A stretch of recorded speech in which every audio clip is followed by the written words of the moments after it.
Hello adventurers, and welcome to the world of Runescape. Old school Runescape, more specifically, is a land beloved by millions of people that has become a worldwide cultural phenomena.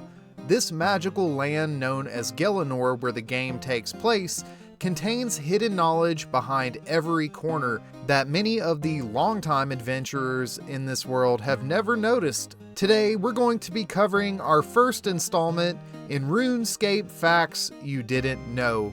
Today we're going to start off our video with an assumption that there is a human being watching this right now. Well, did you know in the old school RuneScape universe, we are technically aliens from a planet known as Terragard? Not much is known of this mysterious homeworld other than it's also the homeworld and birthplace of the mighty blue god Saradomin. RuneScape 3 has developed the lore a lot further and says it is a world of technology and dark magic. The first humans, though, set foot on our world after coming through the World Gate and began to create the first human settlements like the Fremennik and the Proto-Ardoyan region surrounding the World Gate. Wait, is that how you say it? Ardoyan? Ardugni? Arduglas Neworth? There are many notable human kingdoms in RuneScape, such as the Kingdom of Misthalin, with the capital being Varrock, ran by King Rold III. You also have the Kingdom of Asgarnia, with the capital being Falador, ran by King Valance. And even across the entire world, you have the Kingdom of Varlamore, ran by Queen Zayani Arkin. Humans have certainly made their mark on RuneScape, so you should make your mark on this video and hit that like button, subscribe, and hit the bell for more notifications. In the lands to the far west, there is a continent known as Zeah. It consists of smaller kingdoms who all swear fealty to the great kingdom of Korund. First off, Zeah was a massive new update considering it was old school RuneScape's first new continent. Everyone was excited, and what was originally planned is a lot different to what we ended up getting. One of the smaller houses of Zeah, known as Lovakinj, was a land of lava and dwarves, and originally was conceptualized to house RuneScape's hardest PvM challenge, the Inferno. You might know of the Inferno as it is, but what it was originally intended to be was completely different and honestly sounds like a disaster. The final boss of the Inferno, Tizkal Zuk, is in both RuneScape 3 and old school RuneScape as the high bar to aim for in order to be considered a top tier PvMer. If this update would have went as planned, it could have robbed us of the epic adventure we see today. I think we can all agree that no matter which RuneScape you play, Zuk is pretty cool in both versions. I know this might sound like a joke, but RuneScape is a religious game. And no, I'm not just making excuses so I can play RuneScape on the church computer. Every story, every action, and every blade of grass in the RuneScape universe was carefully crafted by some sort of god. Even the very world we reside on is called Gielinor, which is an anagram for religion. The gods of RuneScape have created many wonderful things, but they've also caused immense pain and devastation. Did you know that the wilderness was created when Zamorak went to claim the Stone of Jas and decided to explode Forinthry, which is what the wilderness used to be called, because he's kind of a dick, being the god of chaos and all. Because of this incredibly violent act, an even more powerful god named Guthix woke up and cast out all the gods who were fighting over the Elder artifacts. That is why to this day we see no gods on the surface of Gielinor. In the beautiful sunlight kingdom of Varlamore, there are many mysteries to uncover. In the expansive savanna south of the capital, a war was once fought between entities more powerful than we can comprehend. The remains of a great serpentine combatant decorates the savanna, now serving as a landmark. But where the hell did that come from? The Colossal Wyrm is an ancient weapon of war, feared by many different races throughout Gielinor. It was created by an ancient and powerful dragonkin named Carulam. His laboratory can be found today at Mount Carulam, where you can fight some of his draconic experiments, including drakes, worms, and even the legendary alchemical Hydra. During the God Wars, the Colossal Wyrms were hunted to extinction due to their role in many battles. They had a ferocious nature, and this caused ancient people to fear them, and I assume the ancient inhabitants of Varlamore hunted this Colossal Wyrm because of the fact they didn't want it wrecking the vibe of the neighborhood and going on a rampage one day. I mean, would you want Godzilla to be your roommate? This is definitely a hot take, but one of the funnest things in RuneScape is questing, and they used to be made by an evil genius. Have you ever been doing Shiloh Village on a fresh account and find yourself frustrated at how many times you fail the bridge to Karn Isle? Or have you enjoyed a musty swim in the Mauritania Piss River because you failed the Nature Grotto jump? Well, you can thank former Jagex lead developer Mod Titan for these bangers, but his finest work is during the iconic Legends quest. This quest has the highest number of these quirky skill checks at around 11 different total ones. These were far more common in Mod Titan's early quests like Taurus Trap, Zogre Flesh Eaters, and of course the world famous One Small Favor quest. Mod Titan worked at Jagex until November of 2010, developing some less frustrating quests that are beloved to this day, like While Gothic Sleeps.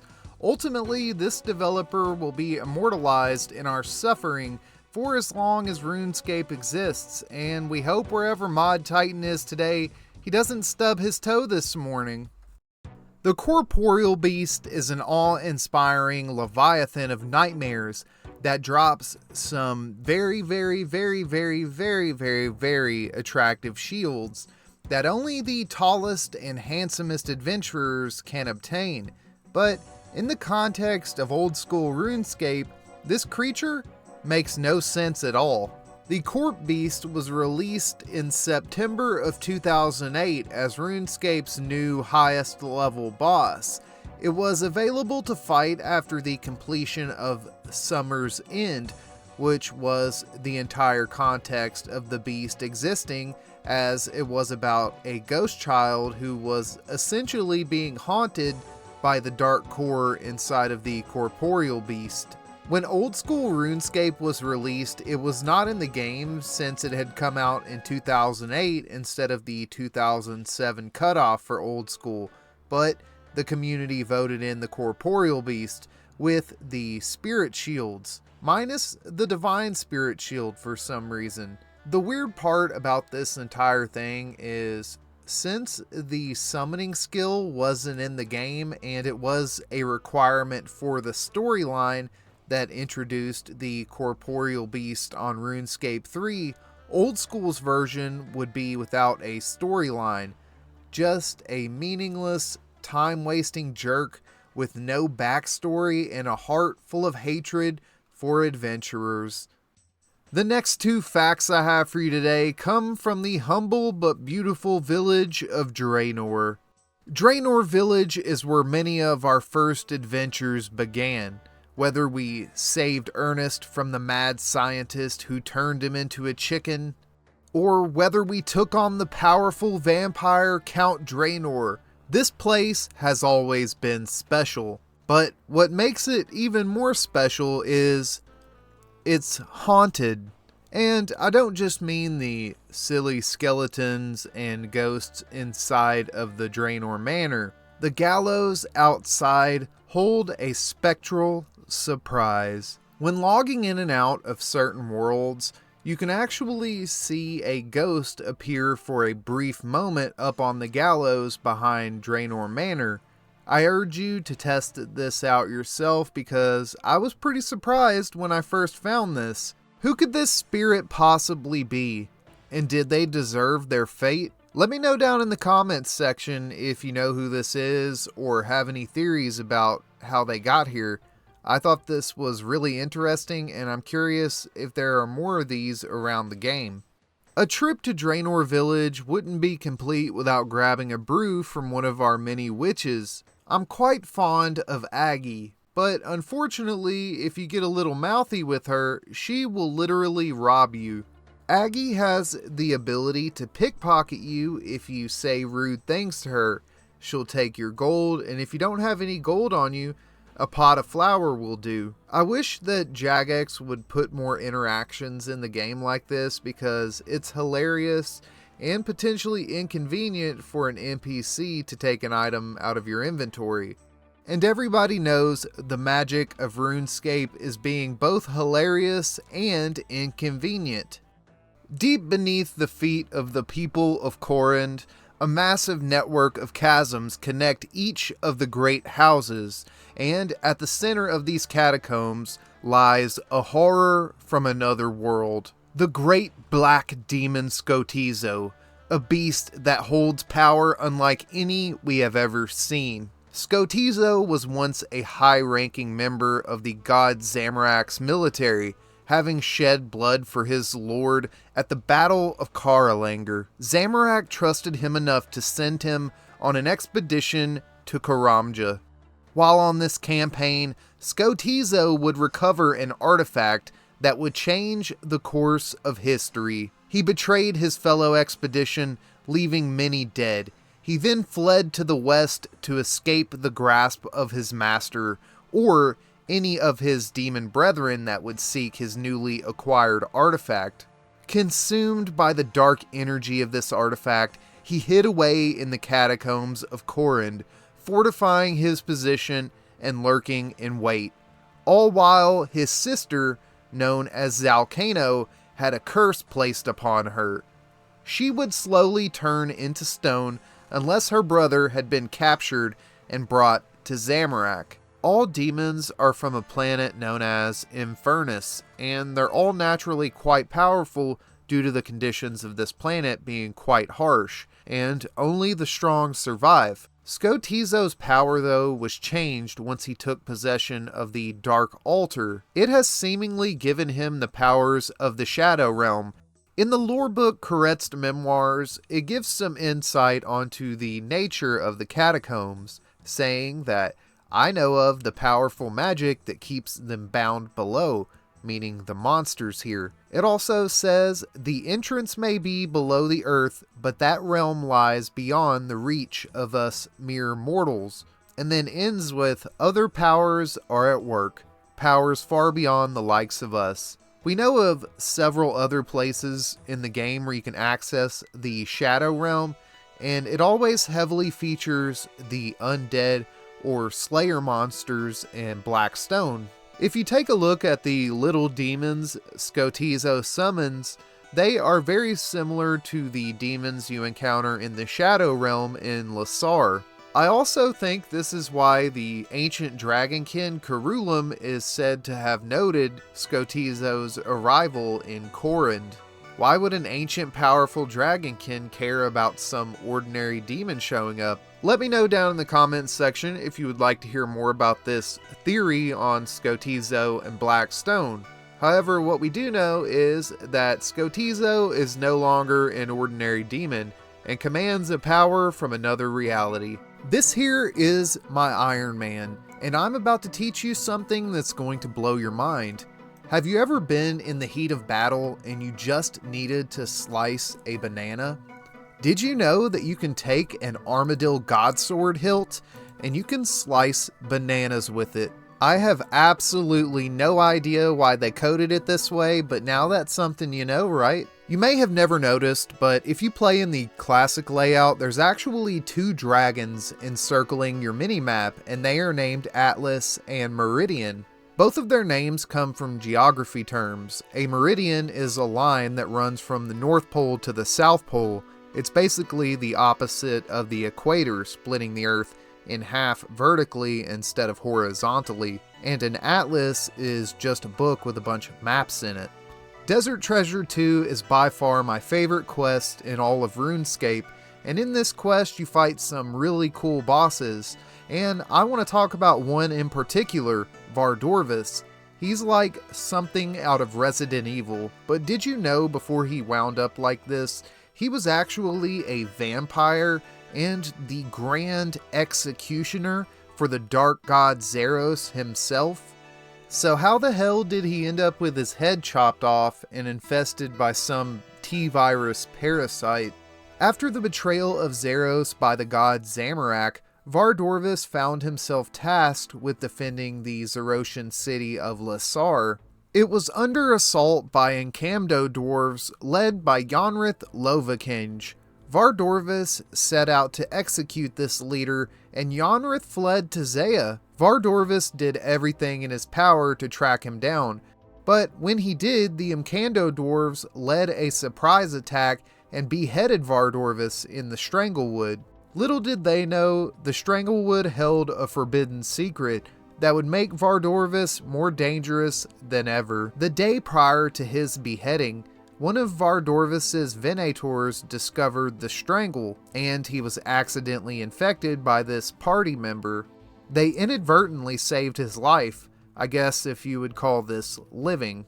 The Strangle is a horrible and corrupt disease created by the Old Ones, and that's about all you need to know about it because it's pretty scary and mysterious. To this very day, the dwarves of Lovakinj still celebrate their victory over Vardorvis and the Strangled here at an effigy called Burning Man. If you've played RuneScape for virtually any amount of time, you're probably aware of the beautiful realm of Zanaris. It was released into the game 23 years ago, meaning it's too old for Leonardo DiCaprio. The city is accessed after the completion of the iconic Lost City quest, and is home of the fairies of RuneScape. You probably know most of this, but what makes Zanaris truly unique is the fact it's actually on the moon of Gelinor.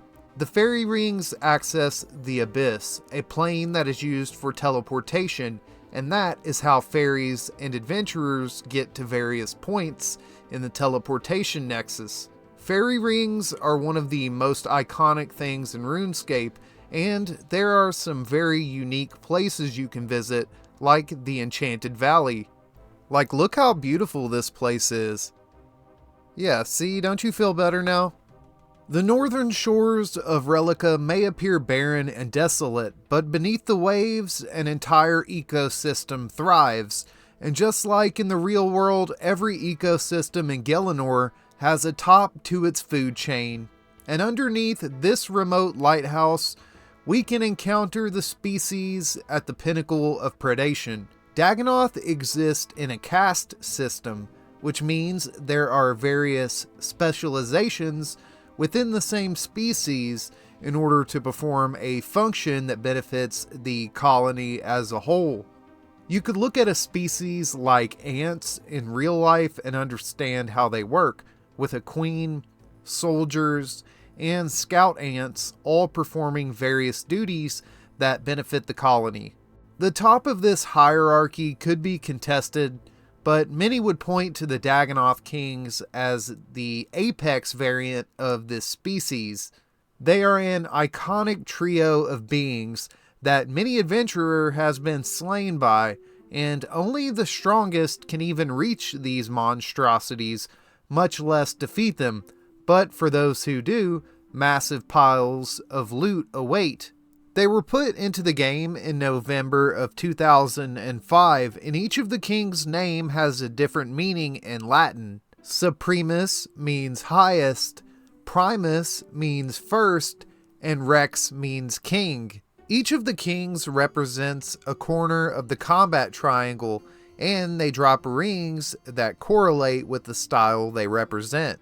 The strongest and bravest heroes of Relica have fought this beast on many occasions, showing battle scars and telling their stories around the campfire. We can only hope that one day this threat will be completely wiped out, but that day is not today. On the far eastern coast of the swampy continent of Mauritania, there is a mysterious town known simply as Sleep. This town was founded by a powerful justiciar named Phosani. She was a traitor to the Daggonoth cause and ended up pledging allegiance to Lord Draken in order to conquer the Hallowvale and eventually started the town of Sleep. Lord Draken allowed Phosani and her sisterhood to remain in vampire territory in exchange for blood offerings from the townspeople of Sleep. Phosani built a Zamorakian temple with her sisterhood under the influence of something called the Elixir of Everlasting, a potion that was used to extend the life of mortals, similar to the way vampires live many ages, but it came with a horrible price.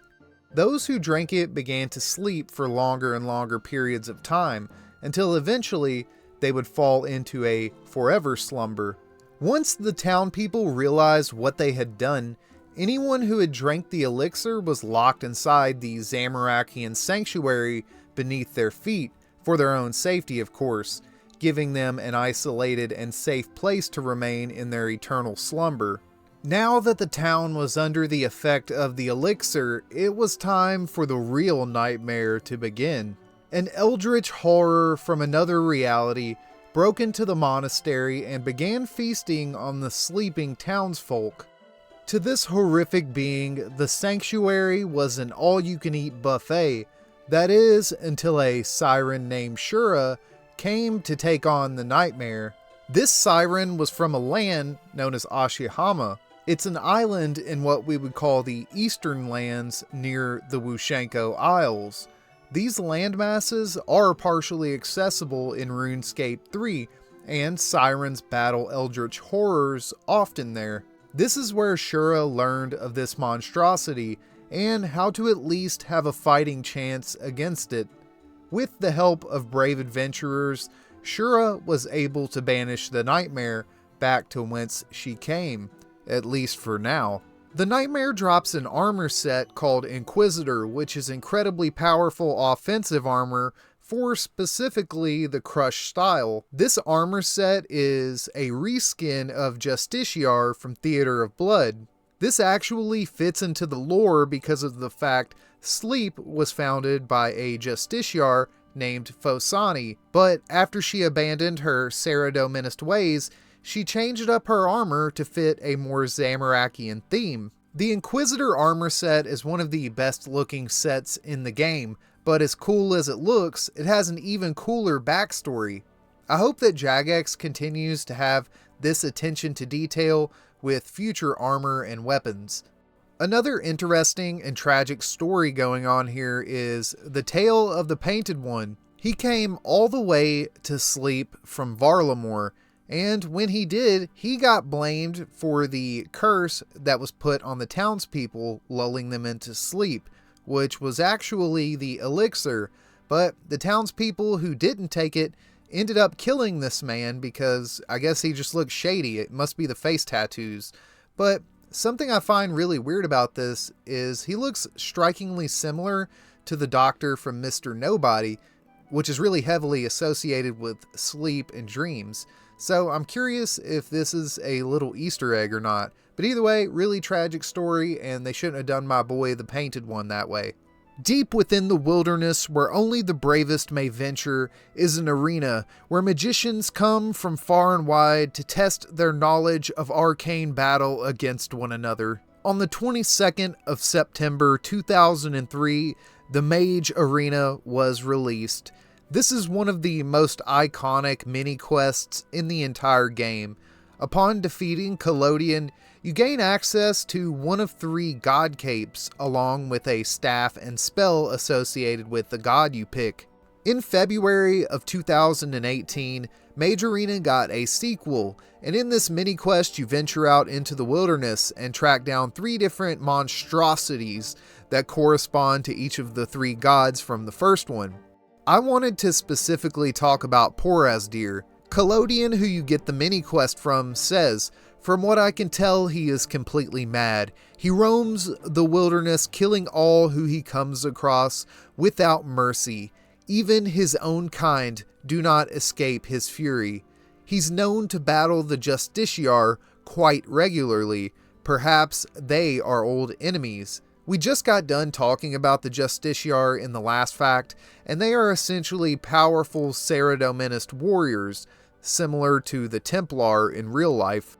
Mod Ghost also stated that Porazdir is a Suteroth demon, which is in the same clan as Krill Suteroth, for example. He was a powerful general for the god Zamorak himself, and we're lucky to have escaped with our lives. On the 18th of April 2005, Desert Treasure was released, and at the time it was the absolute pinnacle of difficulty. I can't tell you how many times I died to the vampire guy in Mauritania and had to remake the silver pot. But did you know that during production for that quest, an even more difficult challenge was set for the player? Mod Ash stated on Twitter that during production there was a bandit warrior who was supposed to be one of the bosses for the quest, and he had the capability of one-hitting you. Even though the existing bosses are relatively difficult, they don't have any abilities like this. I'm curious how this would have went if it was implemented into the game. It's also pretty interesting that Zanadra's character model, the Anubis-looking one, was actually an asset from a quest that got scrapped. It's really cool that Desert Treasure was cobbled together from a bunch of different things and ended up being one of the best and most beloved quests in RuneScape history. I think another reason that Desert Treasure had such high stakes was because during the quest, you had to worry about randomly being attacked by the Stranger and getting Dragon Dagger specced out. One of the developers put in the game's source code that the intention of the Stranger was so players will be randomly attacked by a ninja NPC, foreshadowing future quests I was thinking of, and later on Reddit stated that Sir Tiffy the White Knight sent this Stranger in order to prevent us from releasing Zanadra. The Abyss is one of the most interesting concepts in all of RuneScape, a reality between time and space that can be used to teleport and defy the laws of physics, or at least avoid them. But inside the Abyss, we often find ourselves in disturbing, fleshy environments, and that is because we are inside an unbelievably massive Chthonian demon named Hostilius. There is a ton of lore about this topic on RuneScape 3, but I will keep this fact within canon sources from old school RuneScape, being the lead of narrative design, Mod Ed, who says that the various areas of the Abyss that we visit are different organs in the body of this massive demon. Mod Ed states that the Abyssal Sire boss area is Hostilius's lungs, and the scar we visit in Desert Treasure 2 to fight the Leviathan is his brain, and the OG Abyss that we use for runecrafting is his heart.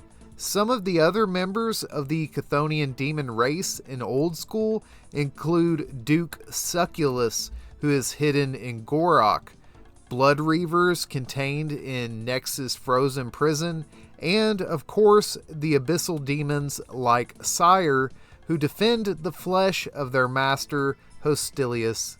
The Knight's Sword is one of the most iconic quests in RuneScape history. During this adventure, we whip up a red berry pie in order to bribe one of the last remaining Imcando dwarves to use his expertise in smithing to replicate a priceless heirloom. The Imcando dwarves are quite a mysterious race, but over the last decade or so, Old School RuneScape has released some very interesting lore regarding this race. They hail from a land known as Acheron, a desolate frozen wasteland where the Imcando capital of Imcandoria was located.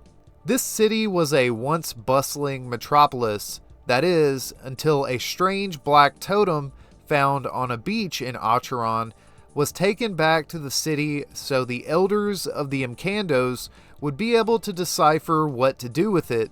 But soon the entire city was wiped out, and this strange black stone totem seemed to possess the elders, and there is an account in the lore book The Fall of Imcandoria that describes a horrific beast with tentacles and claws being summoned from a throne of oily black stone.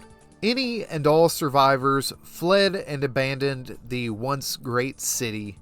Many years later, the Majorat Sliske would have this strange black stone totem brought to the Zerosian city of Lasar, and he would place magical wards around it to protect the locals from its corrupting presence. He wanted this artifact in order to learn more about the Shadow Realm. Sliske was already known for his immense power over the Shadow Realm, so I shudder to think at what his true reason for wanting the stone was. After the betrayal of Zeros, Sliske removed the wards from the stone and allowed it to corrupt and destroy its new home of Lasar, mostly for his sick amusement and to run a test to see what would happen. To this day, the totem remains under Ice Mountain, awaiting the day the shadow will once again see the light. On the northern coast of Zeah, east of the horrific prison of the Wintertot, lies a small fishing hamlet containing one of the strangest mysteries in the entirety of the continent. And no, it's not just this mysterious crevice, even though it is pretty mysterious. There is also a weird, or I guess you could also call it mysterious, shrine dedicated to what appears to be a prehistoric shell.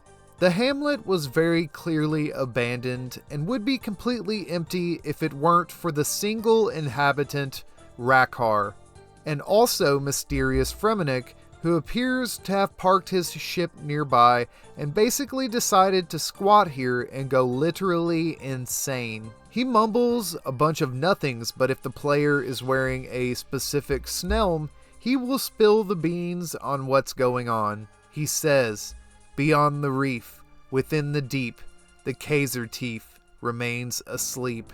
They whisper of a dream to climb across the moon supreme, to visit their watery hall, answer their call, embrace the fall, and save us all." This is very creepy and all, but doesn't really fill us in too much on what has happened here.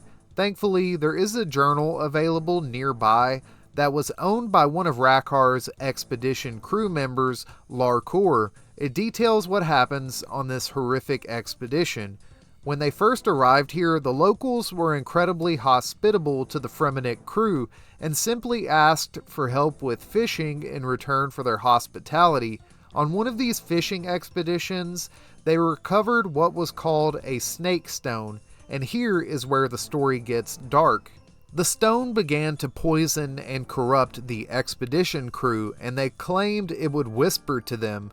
One member even began to drink the ocean itself, saying that it would bring him closer to the gods. One night, the townspeople were abducted and taken into the mysterious crevice. I guess it was the crevice after all. Rakhar tried to throw the sea stone into the ocean to get rid of it, but the rest of the crew jumped him and did some unspecified thing to him to keep him from doing it again. I don't know. The final entry says, "Tonight we ascend." I really hope we get more answers here in the future because all of this sounds right up Zaltok's alley. If you don't know who Zaltok is, it's basically the same entity that's behind all the Blackstone stuff that we just talked about with Imcandoria and Lasar. It would be really cool to see a quest here because since A Kingdom Divided came out, we've not really had any Zeah lore, so this would be really neat. If you've unlocked Prifddinas and attempted the Corrupted Gauntlet, you know how frustrating the Crystalline Unlef can be, but did you know that its name is literally Welsh for nightmare? I think that's pretty accurate, to be honest. There are no other examples of Unlefs in old school RuneScape, but in RuneScape 3, there is a God Wars 2 boss who can transform into a Unlef named Helwyr. The gauntlet in which the Unlef resides was actually created by the Amlod clan in order to prep its warriors to defend Prifddinas during the God Wars. This kind of means that the Unlef is just our sparring partner, so I wonder if he's taking it easy on us. Next up, I want to talk about the main villain of the iconic Underground Pass quest. He is known as the Son of Zamorak, and wields terrifying dark magic, and guess what? It's up to us to stop him. Iban was introduced to RuneScape way back in March of 2003 and has instilled fear in many noobs attempting to complete the underground pass to unlock access to Taranwyn. Not much is known about Iban other than the fact he's not actually the biological son of the god Zamorak. He was from a wealthy noble family, but decided to join the Black Knights, also called the Kinshra, and was personally trained by Lord Daquarius. He became so powerful and devastating on the battlefield that he had hundreds of victories over the opposing White Knights, but this was not enough for Iban. He hungered for more. In the Tale of Iban lore book it says, "His hunger for more went far past the realm of mere mortals, into the shadowy places of darkness." Iban's ambition was almost godlike in its insatiability. Iban's fundamental desire was to control the hearts and minds of his fellow men, to take them beyond the pale of mere allegiance, and corrupt them into a force of evil. A whole legion of these soulless beings, their minds demented from the sheer power of darkness that channeled through them. Zombies, void of emotions, without feelings or care, servants to their wicked masters, even unto death.